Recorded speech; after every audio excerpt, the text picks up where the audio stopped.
So what are we selling here? So we have a TTRPG themed line of candles, along with dice and 3D printed dice accessories.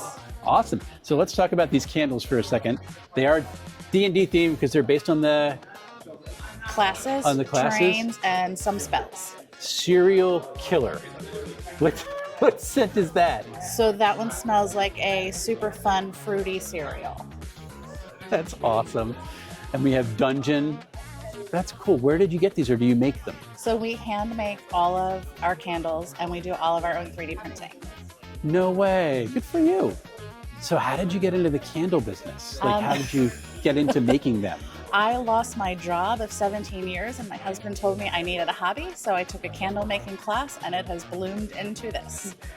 It's a dangerous thing. It is very dangerous. Does he ever say, I regret everything, or? He does not. He actually works full-time with me right now. Really? Are you doing this full-time? That is fantastic. I've been doing it full-time for about 4 years, and then he's been on for 2. That's sweet. Yeah. What a cool shift.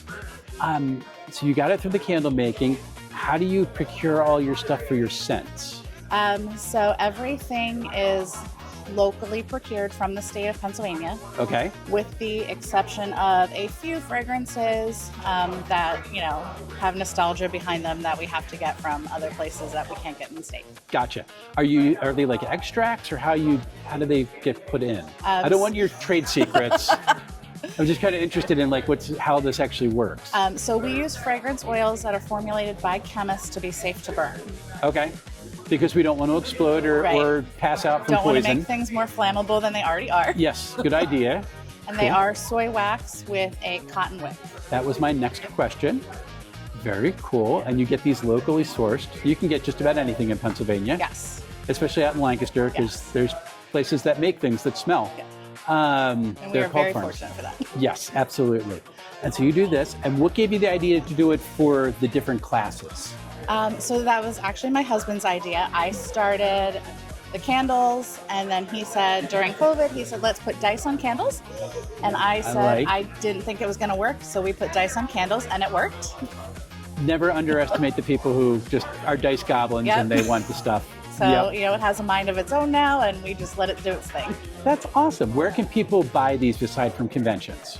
So they can see us at conventions. They can come visit us in Mount Joy. We do have a brick and mortar store there. Do you really? Yes. Awesome. And then we are also online at thedicegoblinus.com. Very, very cool. Awesome. How did you come up with the scents for each of these classes?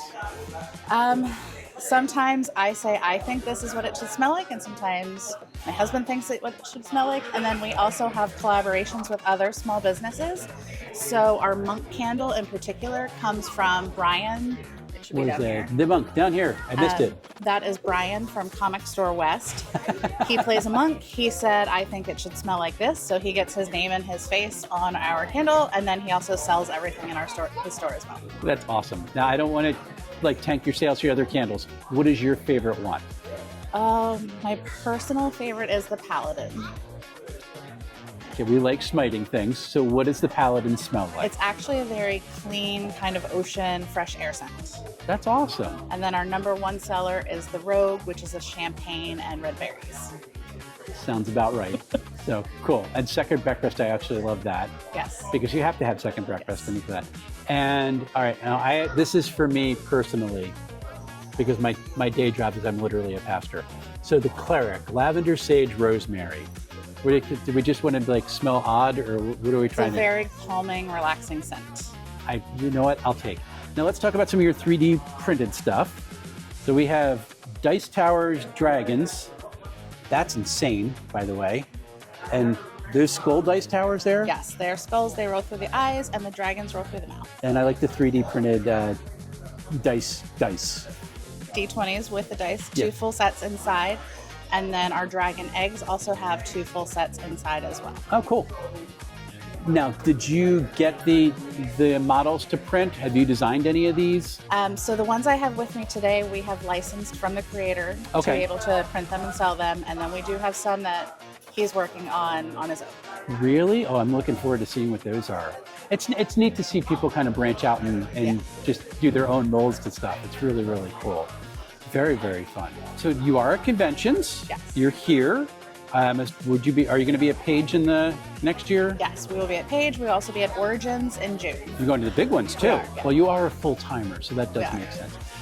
What for you, especially when you're coming to a small convention, what's kind of the value for you to be at a place like this? Just making connections with old friends and making new friends.